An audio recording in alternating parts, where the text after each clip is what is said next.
Once our world seemed absolute, fixed, immutable. Now we know that it's forever changing around us, and we can't stop it.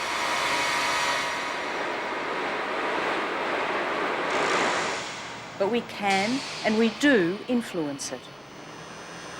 Byproducts of our modern lives have altered natural processes in ways that are not good for us.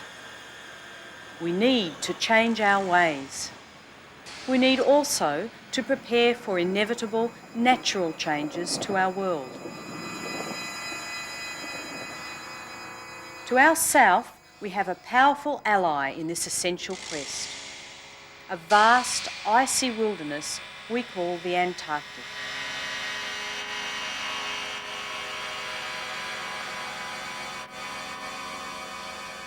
The Antarctic holds three vital keys to understanding the way our world works. Firstly, it is an archive of past climates. Secondly, it is an indicator of global changes today. And finally, it is itself a powerful influence on global processes.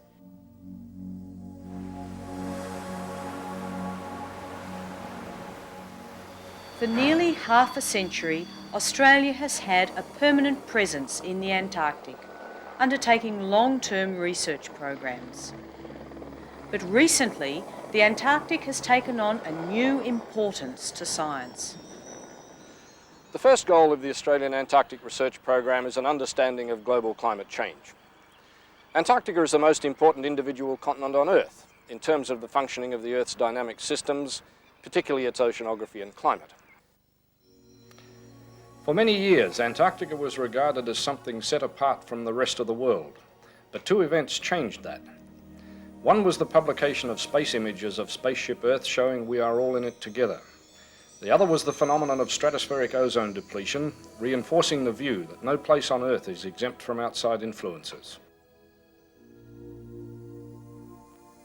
We might picture Antarctica to be one large stationary ice slab. In fact, the ice is flowing from the central highland sections of the continent towards the coast. And at the coast, the ice breaks off as icebergs, which then melt in the Southern Ocean.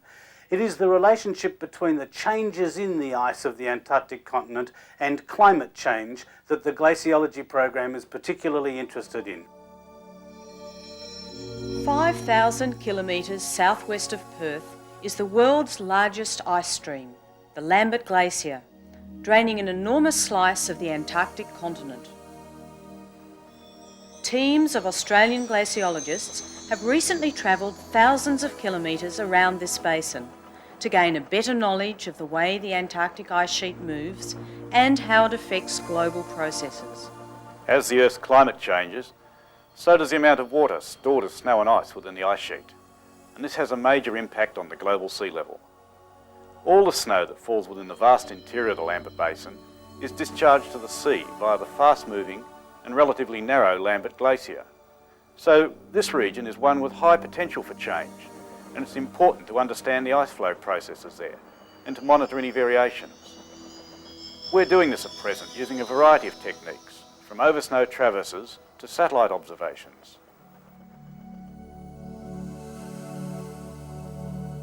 Not far from the Australian Antarctic station of Casey, Australian scientists have drilled through more than a kilometre of ice to bedrock in search of information about ancient climates to match against today's data. The Antarctic ice sheet has been built up from snowfalls over hundreds of thousands of years.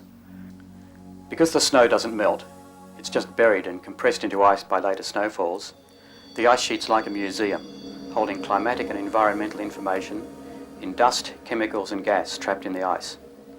Drilling, say, 1 kilometre into the ice sheet means we can access ice that fell as snow 50,000 years ago. That's the time of the last ice age.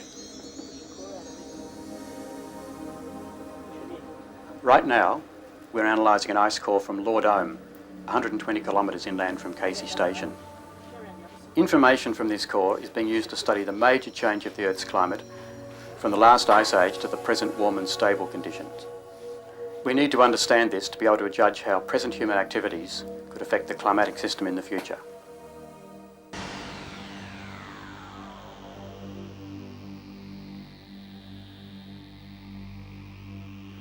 Rock formations and cool rainforests are evidence of ancient links between the two southern landmasses of Australia and Antarctica. Once they were joined together in a massive supercontinent. Antarctica tells us a great deal about the natural rate and scale of global change. It was the centrepiece of the supercontinent of Gondwana until about 160 million years ago, when that began to break up in the last 3% of geological time. Australia departed at 55 million years and took with it a whole series of mementos of its links with Antarctica. We now know, for example, that Nothofagus, which is an important part of Tasmanian cold temperate rainforest, lived in Antarctica until perhaps as young as 3 million years ago.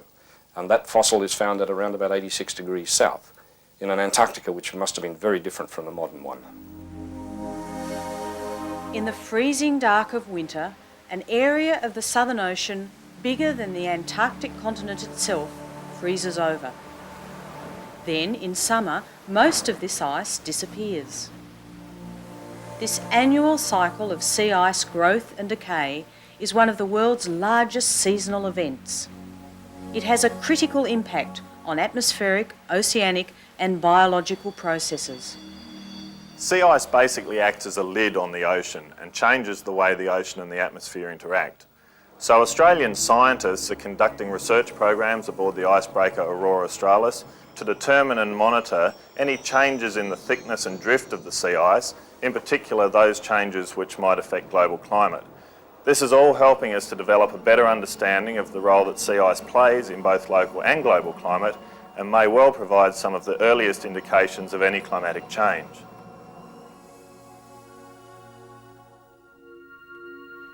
We know a few things about the air above Antarctica. We know, for instance, that the Antarctic atmosphere is a driving force behind our weather patterns, and Antarctic observations are important to Australian weather forecasting. We know that depletion of the Earth's protective ozone band is most serious here, and that this is linked to the coldness of the Antarctic atmosphere, colder than anywhere else. But compared to what we know about the atmosphere elsewhere on the globe, we are mere beginners in the Antarctic. Antarctica's remoteness makes it a unique platform for monitoring global climate change in the middle atmosphere, from natural sources like the sun, which drives the climate on Earth, and on Earth through volcanic eruption, or from artificial sources like pollution. The world's attention is focused on the stratospheric region above Antarctica, where ozone depletion was first detected.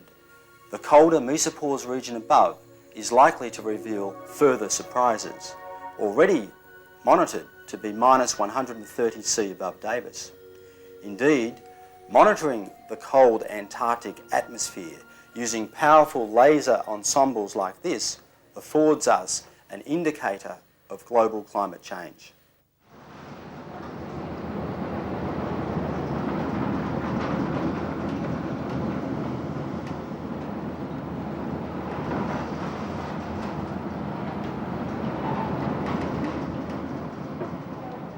Turbulent surface waters driven by powerful winds, the world's largest ocean current, and the forming and melting of the vast sea ice belt.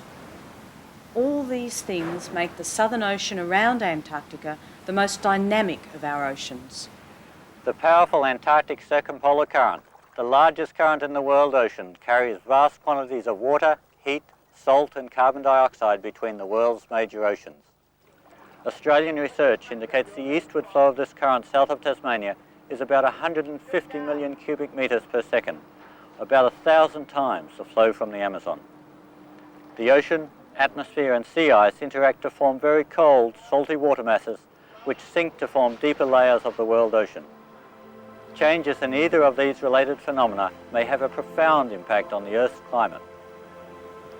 The Southern Ocean is also an enormous carbon dioxide sink, one of the few locations on Earth where carbon dioxide can be removed from the atmosphere and carried into the deep sea.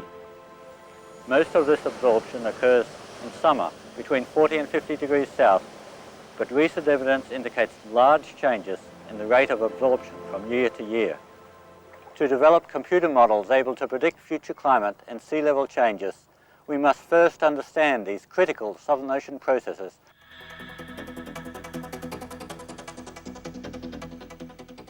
The Southern Ocean, like all the other oceans of the world, contain phytoplankton, which are single-celled plants, protozoa, which are single-celled animals, and bacteria. These tiny organisms can only be seen clearly with instruments such as this scanning electron microscope. They occur in high numbers, millions to billions of them per litre of seawater. In other words, what these organisms lack in size, they make up for in number. The activity of these microorganisms is important for a number of reasons. They are the base of the marine food web. Krill, fish, seals, birds and whales depend on them for food. They're also involved in global processes such as the cycling of important elements, particularly carbon. They play a significant role in the transport of carbon from surface waters to the deep ocean. Some of them produce compounds which, when released to the atmosphere, are modified and play a role in the formation of clouds. We cannot afford to ignore global processes. Storm and flood are dramatic reminders of nature's power. In Australia, the driest continent after Antarctica, we're well aware of the destructive potential of wildfire, drought and pestilence.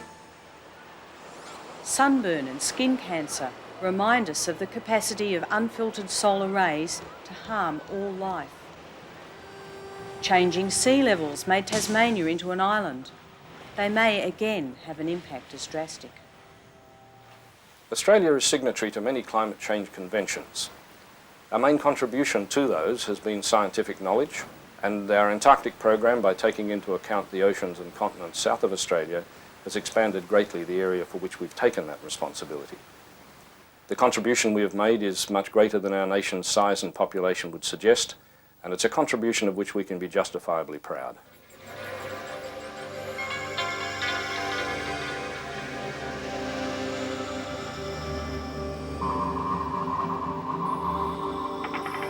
Our changing climate will loom large in our future.